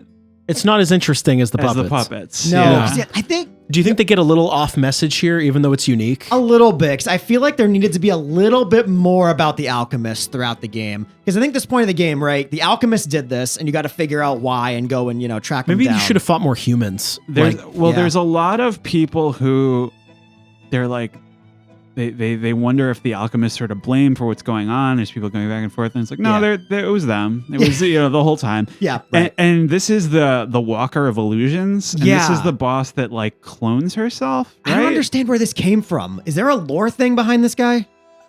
They may have phoned this one in, I think. Yeah, I don't really understand this boss. It's like, it's not a monster, really. It's not a puppet. I don't really know what it is. It's like a special ops alchemist. You're I don't right. know. I don't know what it was. It's not my favorite part of the game. Anyone in the comments wants to like let us know if there's some lore implication behind the Walker of Illusions. I'm very curious about what this thing is. Well, there's actually some back-to-back weird bosses if you want to move right along, Yeah. right? There's kind of a copy pasta here. Yeah. Like the corrupted parade master prevents you from going back into the hotel. Yeah. I thought this was very annoying. It was I would have preferred a unique boss. I kind of get what they're going for. You got to beat the same guy to get back in. But he looks completely different. Yeah. And he acts pretty different too. This was another like very easy, just this one was pretty easy, I thought, actually. Right through. Yeah.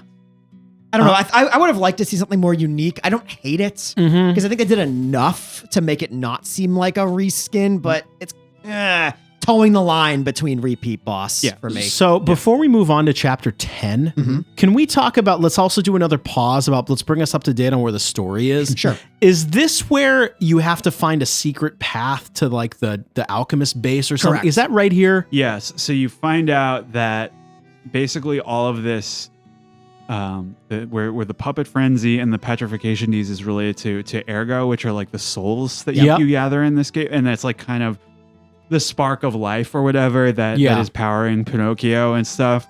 And I think where this is coming from is is it like an asteroid that like crashed, or is it like a mine, the relic that the alchemists have been mining from? The Dead Space part? Yeah. That's right. But you realize that it's below Hotel Krat the whole time. Yeah. Right. And so this is chapter 10. It's very brief. Yeah, it's very brief. Well, I also want to say, is this where it's revealed to that Geppetto was kidnapped? Yes, by this the is alchemist, where right? The hotel is ransacked. It's really sad. Because of Alidoro, right? Yes. Yeah, because you bring Alidoro in the beginning because you have no option other than bring him He's a in. treasure hunter. He's the guy that you trade in boss souls with. Yes. And you get the sense that something's not right. Yeah. Because Eugenie, who's the smith, she forges your weapon. She's like, oh yeah, that guy's great. Like he saved me a long time ago, like when the puppets first took over, right? But he's wearing like a wolf mask or something. And he has no recollection of Eugenie. And he's very like, when you talk to him, he's very dismissive of her. Like, oh, that girl's so annoying or whatever. Yeah. Right? Do you know there's something like not quite right with him? And I believe this is actually where I think the game has a little misstep, if you ask me, where I believe the Hotel Krat gets ransacked no matter if Alidoro comes with you or not. He actually cannot. There is actually no option. So he's forced back. Yeah. So if you tell him to go somewhere else and not go to the hotel, he'll just yell at you and be like, bring me to the hotel. What are you doing? Okay. You kind of have to. I do bring think him this there. is a little misstep by them, but we can. There would have been an interesting kind of binary choice there if you didn't bring him, you didn't trust him. Yeah, exactly. But you have to bring him back. There's no choice. Yeah, him and the Black Rabbits like just torch the place, basically. Yeah, very sad. And the hotel doesn't go back the to music normal. changes. It's an effective moment. And this is where Antonia, she doesn't die here, but she's dying, right? Yeah, Yes. it's right around this time where you have to give her the medicine or not. And like her last thing that she does before she dies is let you into the tunnel. To get behind to her the base. portrait. Because you have to play the note on the piano. There's another huge, I'm not huge, it doesn't matter. There's another localization error here where, correct me if it's one of two ways. You're either asked to play a chord and you play a scale, or it asks you to play a scale and you play a chord. Yeah. It's wrong. Not something I would have ever It's wrong, seen, but I get that. Whatever.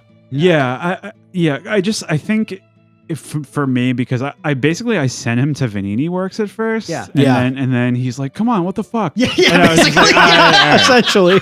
All right, you can go back to the hotel. He was All right. unhappy with the paninis. Yeah, that's right. Like the paninis. And that's another thing where Bloodborne did it a little better, where I forget which NPC it is, but if you trust somebody or not to bring them back to the cathedral, they'll kill everybody. They'll kill everybody. But if you don't, they just don't do it. Right. Yeah. So I agree that that's maybe a missed opportunity. Kind of there. had to happen for the plot, I guess. Yeah, but the Boss here, I steamrolled the black rabbits again. Yeah, round 2. Yeah. This one is my proudest moment in this entire game, I think. I remember I'm running through this area. There's a big giant monster. He smacks me over the head. I go like flying into the boss room. The boss starts. I got like 6 sips left. I do it solo and I got it one try. Let's go. I was very happy with my performance. That's great. Yeah, I thought it was kind of lame that they resurrected the guy you killed, but because I thought it was sick that you fought all 3 of them at once. Yeah. That was a lot of fun.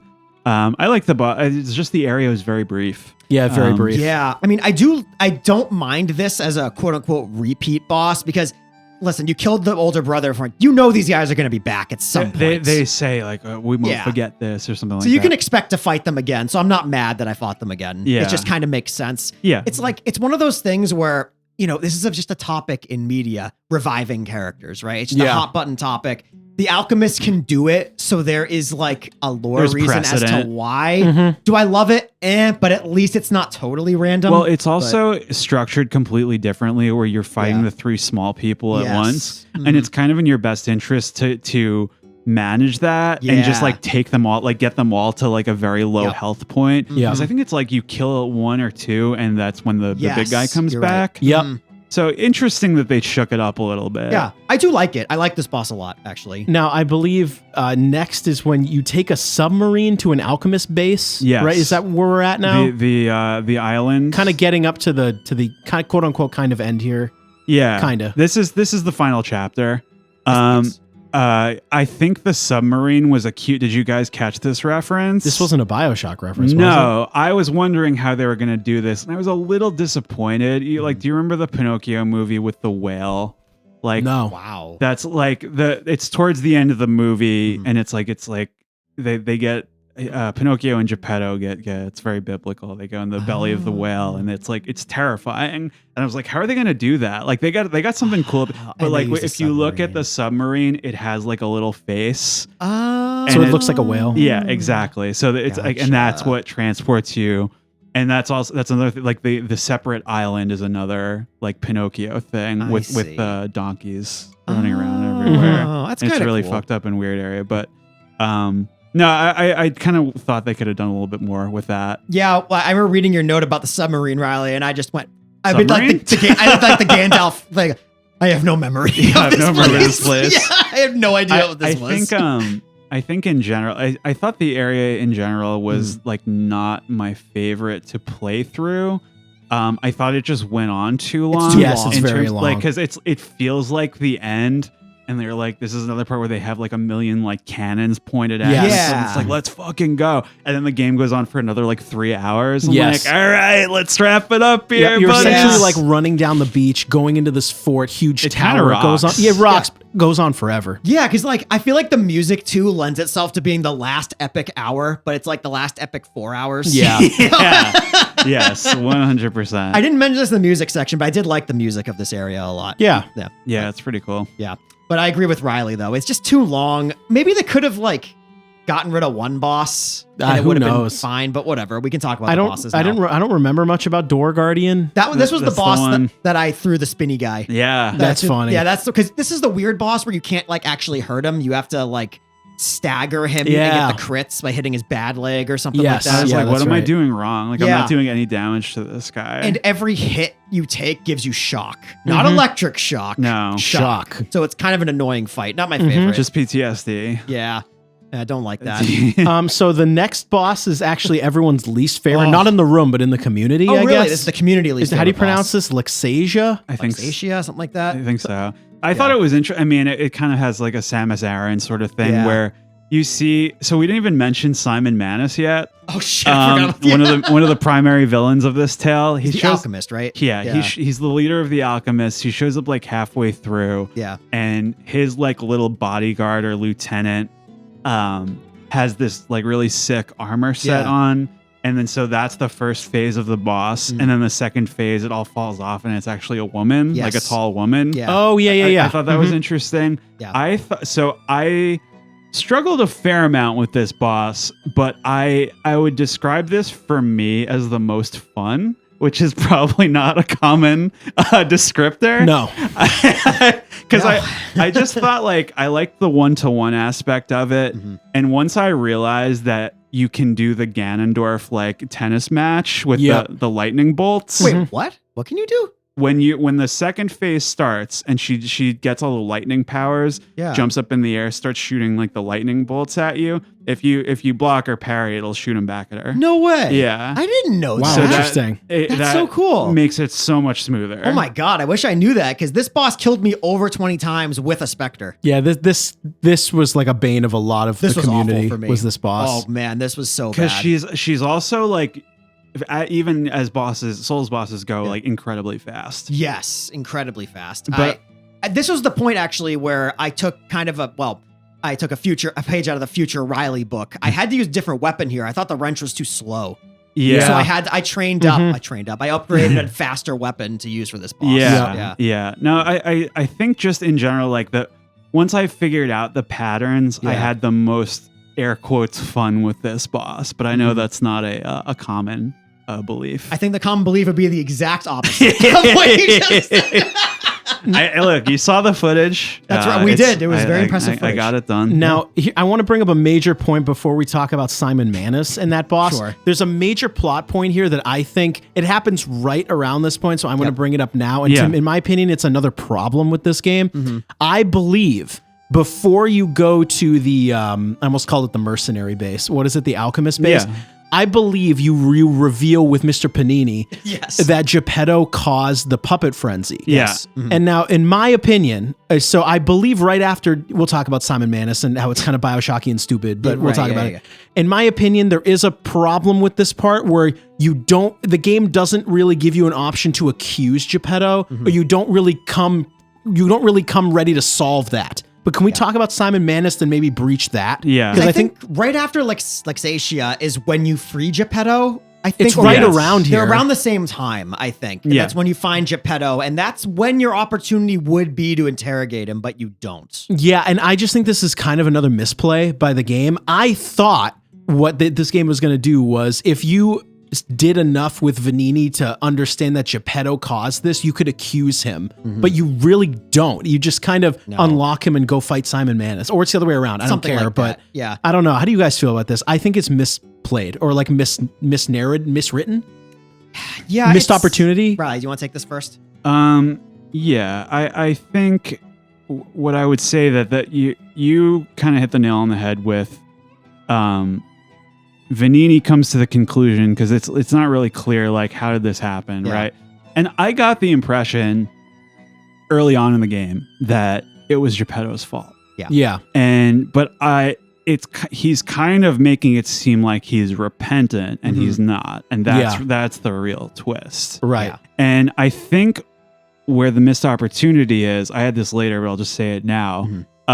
Where when you find Geppetto in his cell, he asks you, this is one of the dialogue choice moments. He says, have I been a good father to you? And I said no, knowing that he caused I also the frenzy. said no. Yeah, and he's like, he basically says like, I'm sorry, I'll try harder. You're right. And you just move on with your day. I think it's another misplay by them. Yeah, I agree. Because it's I think it should have, like, you should have involved Vanini, and like he should have been involved in just, the indictment. Or let's say like you got enough to indict him. Maybe Vanini goes with you to stop him. Yeah. Or helps you in some way. Yeah. It's like, it also makes sense gameplay wise that Geppetto did it because you kill the king of puppets, right? And you go back to prayer. Clearly the frenzy is still going on. You haven't stopped anything. Yeah, exactly. So it's very clear that Geppetto is still doing things behind the scenes, and there is something more than just the king of puppets. Yeah.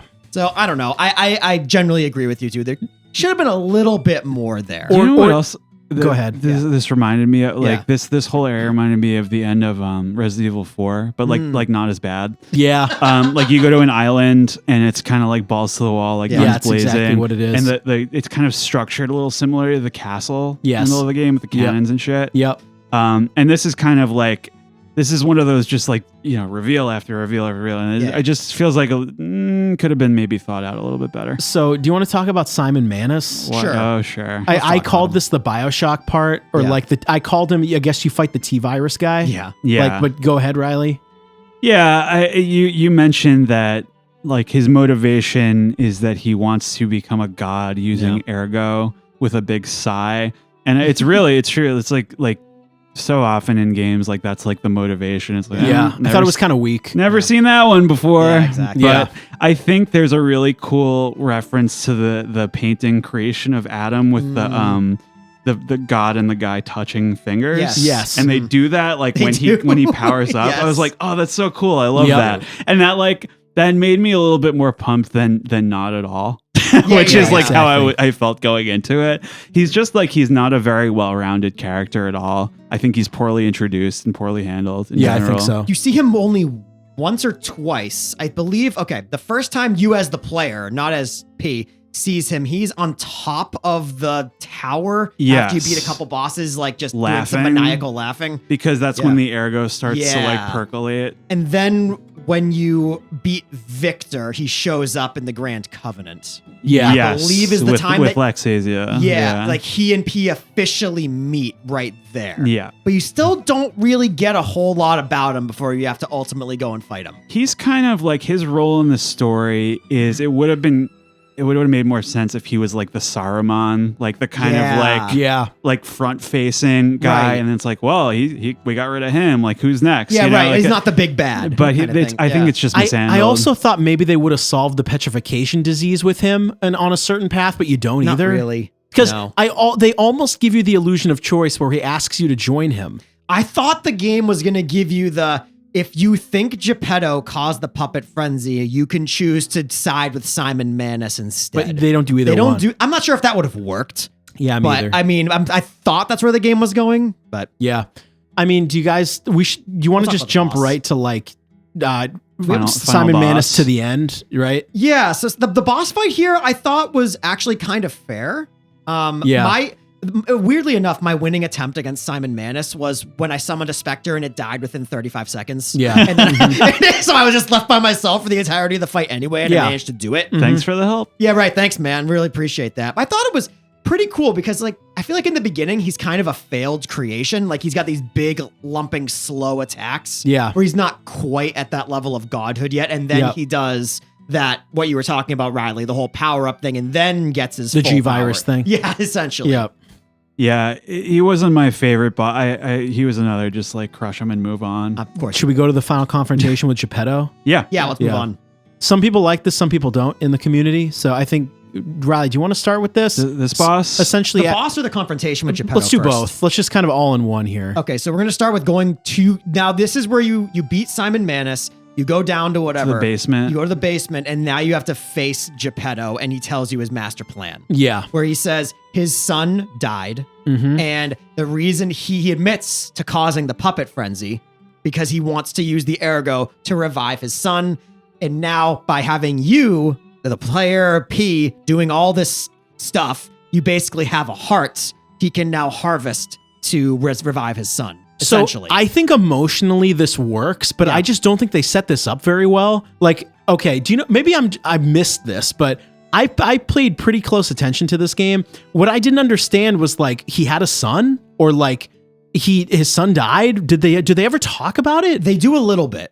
Like when? All right. So I 100% got that vibe from him. Yeah. Like just the way he talks to you, and like, you know, I am aware of the relationship of Geppetto and Pinocchio in the original story and stuff, and I don't. It's completely different. But like in terms of it's a very like, you know, wanting to be a parent and like trying again and stuff. But the way he's very kind of adoring with you, and very very attentive and like, be a good boy. But I also think like I think it's set up in the opposite way, where he's very adoring and caring for you, but at the end he's like, no, I need your heart to revive my real kid. Sorry. Yeah, that's kind of what happens. Yeah, but it's because you look exactly like him, right? And I think it makes sense that he would be guarded about this because it's immoral and embarrassing. Like sure, that he's doing. I just felt like maybe other characters could tell you more. If you've example, Vanini found out his whole plot. Vanini didn't know this either. He doesn't say anything, right? I mean, I don't think he does. I don't think Vanini knew about the I don't know if Vanini knew about that. I just think it's a little like, what's the word for this? It's a little bit, in my opinion, a little bit too nebulous if it's such an emotional plot point.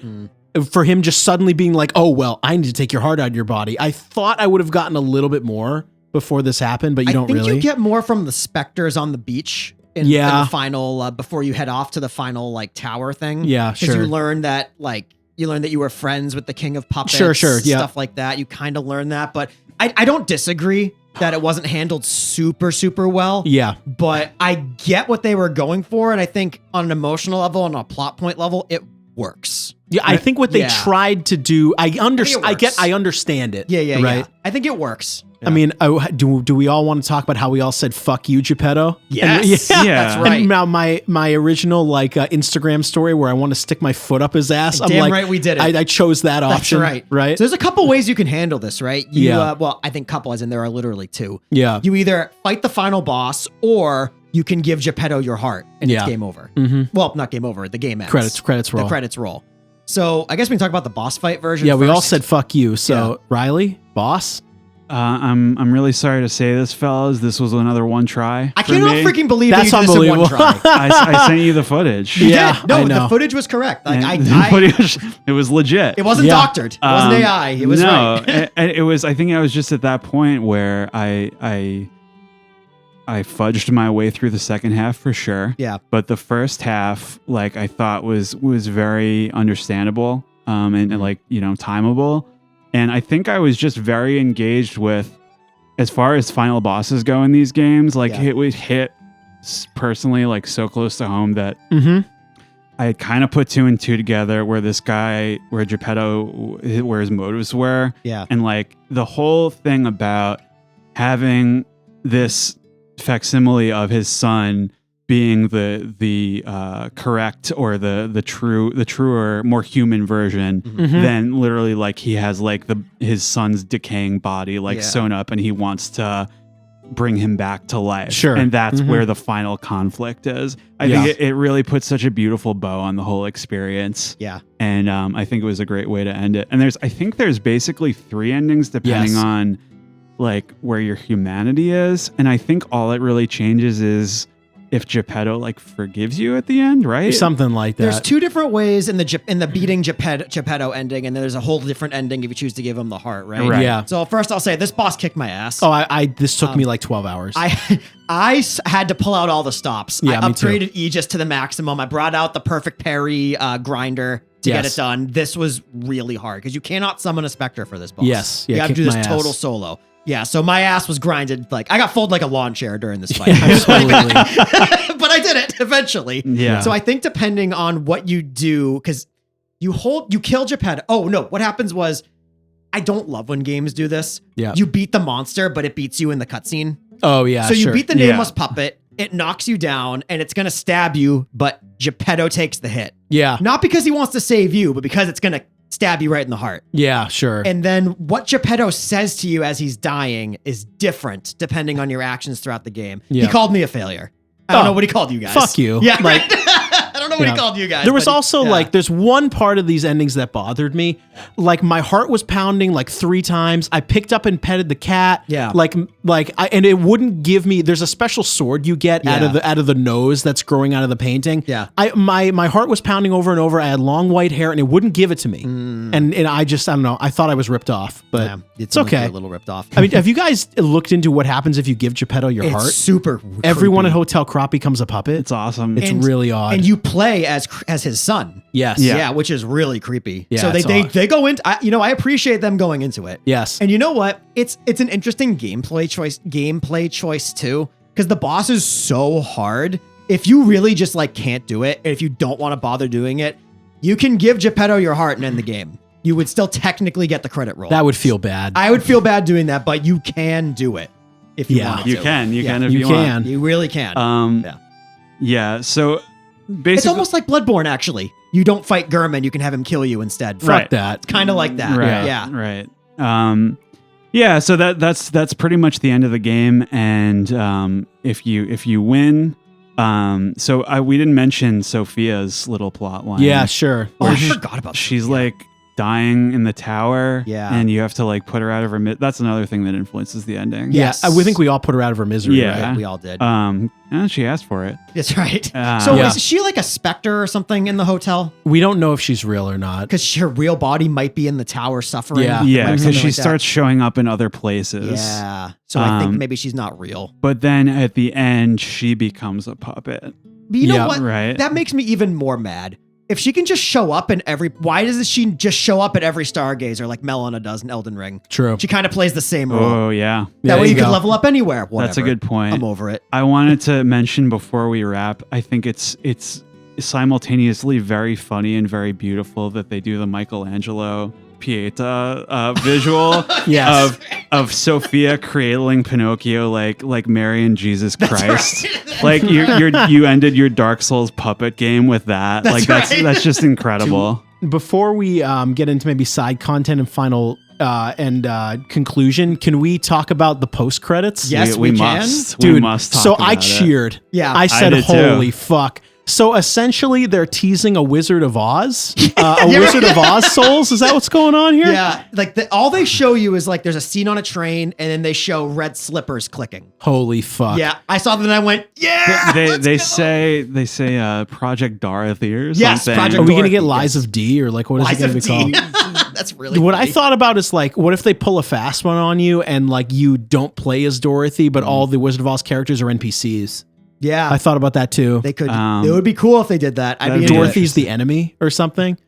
Oh my god, what if you played as Oz, but it's like reversed? Ooh, Yeah. That's nuts, man. wild stuff. I had to ask, like, what is this game's issue with Paracelsus and the Freemasons? Oh, you were talking about. Did I remember I brought up to you guys the reason why the game is called Lies of P is kind of nebulous, but from what I understand, it means lies. I can't even pronounce this. It stands for Lies of Paracelsus. Lies of Paracelsus. Yeah. It doesn't stand for Lies of Pinocchio. They never that- say that- the word Pinocchio or the name. No, Pinocchio they the never entire do. game. But that doesn't make any sense. No, it doesn't make any sense. It's got to be Pinocchio. Like, cause like it's one way to read it, but he's such a like nothing presence on that. Like there's basically like the end of Metal Gear Solid where Revolver Ocelot has a phone call with the president, except they're talking about Dorothy from Wizard of Oz. Right. And it's like Paracelsus in real life was like one of the fathers of modern medicine.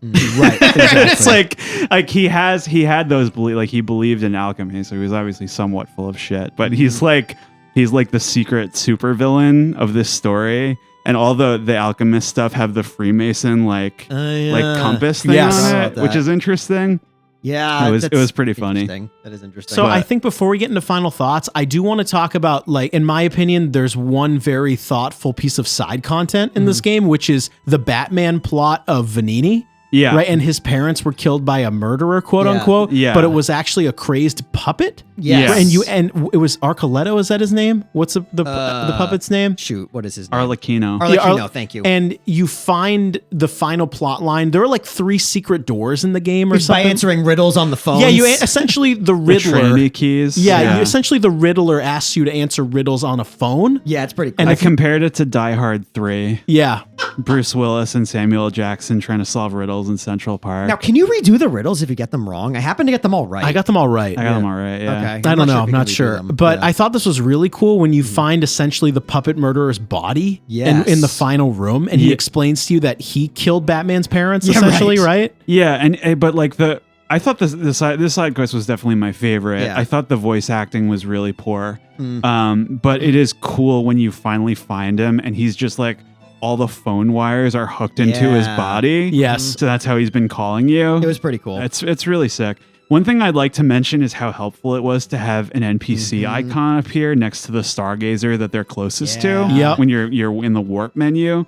It's a little more gamey and automated than some people might be comfortable with, but I just like wandering around and trying to find people is never my favorite part of these games. Yeah, so I I agree. appreciated it. It also shows like music's CD symbols next Yeah, to yeah, what yeah, points yeah, to yeah. if you've missed a CD or something. Yeah. Which yeah. is nice. Like, listen, like you said, Riley, it's a little gamey, but I do appreciate, especially in my old age where it's more difficult for me to find stuff. It just narrow it down a little bit for Yeah, me. right, You know, exactly. That's all I like, need. Yeah. General area. Yep, I'm good with that. I also like that the excuse they give you for not being able to attack NPCs is that that's the way that Geppetto like that's the law of robotics essentially, is that you can cool. attack humans. Yeah. But they play with that during the Alidoro quest. They do. Which how did the game? It says it fucked you out of this. Oh yeah, okay, yeah. I'm pretty sure the game fucked me out of the Eugenie and Alidoro quest. I did everything right, but I could not advance Eugenie's dialogue once Alidoro like rejected the glove or whatever it was. Oh, me either. No. It would not advance. I don't know Really? why. I think it fucked me. That sucks. I might be in the same boat. Because I looked at the wiki after I beat the game. I was like, why couldn't I do this? I did everything as the steps were laid out, but it just wouldn't give it to me. Interesting. I don't know why. Okay. I wonder if it's a known bug. Maybe it's a bug, or maybe I did something wrong and I didn't notice. Whatever it is. But in any case, that's how it ends. Is that he betrayed you because he is not, of course, the original. He killed the original guy Right. and stole his gear. Yeah. So that's why he's acting like such an asshole. Yeah. And then at the end, he basically has a confrontation with you where he's like, well, you couldn't even kill me if you wanted to because you're not programmed that way. And you can because you've become human enough. Yeah, I think there's a dialogue option that's like step up and confront him or something. Yes. I chose not to because I want to trade in boss stuff. But I didn't. Did anybody kill him? Yeah, I did. You did? Because that gets given to the little guy that you meet outside in the swamp. Oh, he becomes the boss. He seller. comes to the guy hotel. who's a fan of Alidoro. Yeah, right? he comes to the hotel and assumes that role. So I thought I would lose out on that. No, it's you pretty much, as far as I know, you don't have any. There's no downside to killing him. Interesting. Okay, good to know. But yeah, I thought it was cool how they played with that. I think the most interesting quests to me were the ones that showed like the evolving relationships between the humans and the puppets. Yeah. When I mentioned the lady that asked you to find the baby, it's like kind of sad and pathetic. Yeah. But then you have Julian and the Paulandina and Pulcinella, they're the puppets at the hotel. They have like touching little side stories. Yep. Like the guy who is like sort of the concierge, he's like developing feelings for Antonia. And he's like, I don't even know how to deal with this. Like, yeah. So you meet him in the courtyard. Can we talk about this? Yeah, exactly. Like, yeah. I didn't expect this to happen. You know what's cool? There's like an extra. There's also like a divergent quest that solves this too. You find a wedding ring for another guy. Yes. And you can use that as an example as to Pulcinella that puppets and humans can have I did love. this. Yes. Yeah. So I saw, I'm like, that's cool how they did that. Yeah, because you find that guy, I think, in like middle of the way through the game. He's like, oh, I lost my wife or something. And then you find it's like a puppet with a wedding ring on, and you bring the ring back to him. Yeah, and then you can show it to them to show that. And I thought that was really cool. There's precedent for it. Yeah, that was really cool. I like that a lot. I think there was some thought put into the side quests here. The ones that I mean, they got a little repetitive was the ones where Vanini has to decipher these little cubes for you. And you go on a little treasure hunt. Yeah. They're all right. Not my favorite things in the world, but those are kind of the other side quests you could do. You guys want to go on to the conclusion, final thoughts, kind of put this to bed here? Yeah, I'm ready. Riley, you want to start? Yeah. Interestingly, I found it kind of bittersweet that the FromSoft formula can be replicated so successfully. Like, it's not 100%, but it's like, yeah, this is more or less it, Yeah. Like the genre feels like slightly less magical than it used to.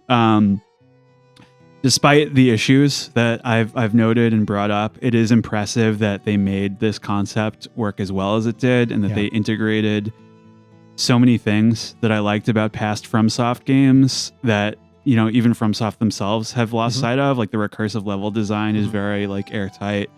It's just like a lot of little details that just make it feel cohesive. Like when you die, like the liar die, and it's like because your character is made of clockwork, it like spins the clock backwards. Yeah. I thought that was pretty cool.